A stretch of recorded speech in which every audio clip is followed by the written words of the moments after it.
اللہ لا الہ الا هو الحی القیوم۔ قرآن کو سمجھے ہیں تو اس پہ عمل بھی کیجیے۔ اللہ تعالیٰ مجھے اور آپ کو عمل کی توفیق عطا فرمائے۔ ان 5 طریقوں سے جب آپ کی محبت قائم ہو جائے گی تو اللہ ذوالجلال نے پھر انعام کیا رکھے ہیں؟ وہ 5 ہی انعام رکھے ہیں جو میں آپ کو پیش کرنا چاہتا ہوں۔ سب سے پہلا انعام الخیریہ، مانے یا نہ مانے، نہ ماننے والے تو اللہ کو بھی نہیں مانتے، کافر۔ نہ ماننے والوں نے تو سید المرسلین کو بھی نہیں مانا، کافروں نے۔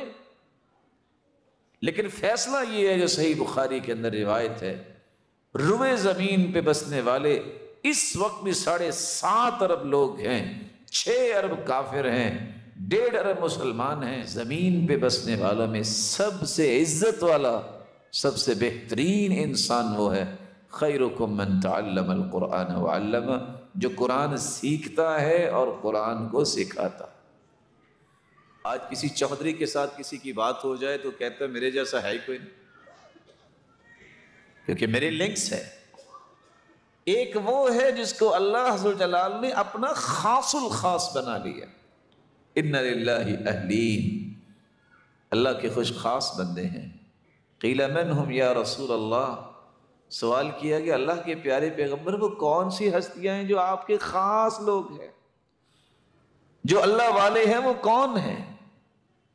جواب سنیے گا، اہل اللہ، اہل القرآن ہم اہل اللہ وخاصۃ، جن کا قرآن سے تعلق ہے یہ اللہ والے ہیں اور اللہ کے خاص الخاص۔ دعائیں کرنے والوں کو اتنا نہیں ملتا جتنا قرآن پڑھنے والوں کو اللہ بغیر دعا کے عطا کر دیتے۔ ایک تیسرا انعام بھی ہے، الشفاعہ، یہ آپ کی سفارش کرے گا۔ صرف دنیا کا بہترین انسان نہیں، اللہ کا خاص الخاص بندہ ہی نہیں انسان بنتا، دنیا کے اندر بھی، قبر میں بھی، حشر میں بھی عزت دلانے کا سبب بنے گا۔ اب 30 آیتیں ہیں سورۃ الملک کی، میں تو حیران ہوں، اتنی بڑی نعمت، وہ اتنی بڑی نعمت۔ حدیث میں آتا ہے، قرآن مجید کی ایک سورت ہے جس کی 30 آیتیں، شفعت لرجل، جو رات کو سورۃ الملک پڑھ کے سوتا ہے یہ سورت اس کی سفارش کرے گی۔ خاصمت عن صاحبها، وہ صرف سفارش نہیں کرے گی، جھگڑا کرے گی، ضد کرے گی۔ کس بات پہ؟ اللہ اس کو بخش دے۔ اور روایت بتاتی ہے حتی ادخلتہ الجنہ، جب تک سورۃ الملک پڑھنے والے کو یہ سورت جنت میں داخل نہیں کروا دے گی یہ اپنی ضد سفارش کی چھوڑے گی نہیں۔ اقرأ القرآن فإنه يأتي يوم القيامة شفيعا لأصحابه، یہ قیامت کو آپ کی سفارش کرے گی۔ ایک چوتھا انعام بھی اللہ نے دیا ہے، جو دنیا میں کسی کو نصیب نہیں، نہ آخرت میں کسی کو نصیب ہوگا۔ الماہر بالقرآن مع السفرة الکرام البررہ، اللہ قیامت کو جب صفے لگائیں گے، فرشتوں کی صفے الگ، انسانوں کی الگ، پڑھے لکھوں کی الگ، جاہلوں کی، مجرموں کی الگ، وہاں ایک فیصلہ ہوگا۔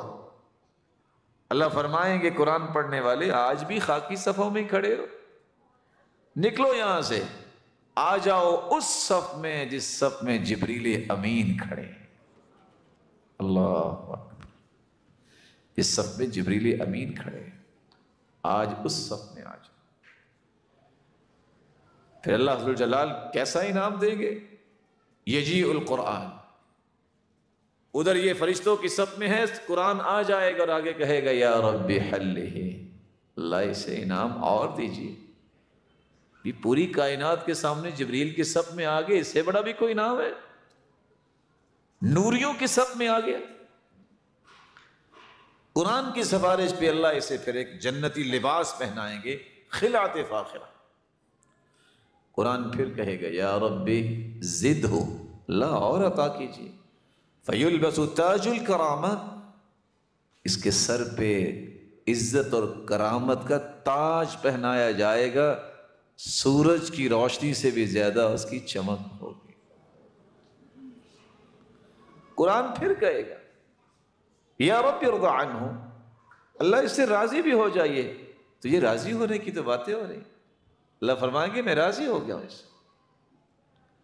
ساتھ ہی اعلان ہوگا اللہ کی رضا جو ہے وہ کس انداز سے پیش کی جائے گی۔ یقال لصاحب القرآن، یہ 5واں انعام ہے، الرفعہ المثالیہ، مثالی بلندی ملے گی۔ کیسی؟ یقال لصاحب القرآن اقرأ وارتقِ ورتل كما كنت ترتل في الدنيا فإن منزلتك عند آخر آية تقرأها۔ وہ قاری قرآن، دنیا میں تم قرآن پڑھتے تھے، ممبر پہ بیٹھ کے بلند جگہ پہ قرآن پڑھ کے نیچے اتراتے تھے، سننے والے ہوتے تھے بہت تھوڑے۔